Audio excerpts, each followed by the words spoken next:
Поранешниот директор на клиниката за неврологија Игор Кузмановски мора да помине 3-месечна обука и испит за да ја обнови својата медицинска лиценца. Оваа одлука на лекарската комора следи по објавеното видео со бела прашкаста материја и откако се дозна дека работел без важечка лиценца.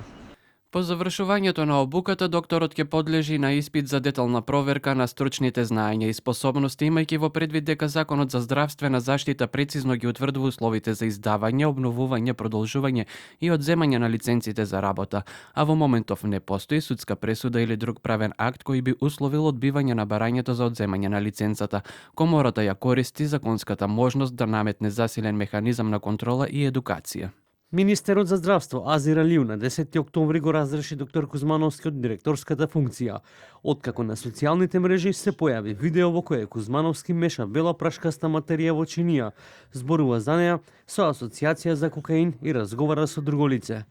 Кузмановски доби јавна морална осуда од Комисијата за етички и правни прашања при лекарската комора, а Државниот санитарен и здравствен инспекторат соопшти дека доктор Кузмановски ќе плати парична казна во износ од 500 евра бидејќи како здравствен работник работел без важечка лиценца за работа од 15 март до 8 август, кога бил и назначен за директор.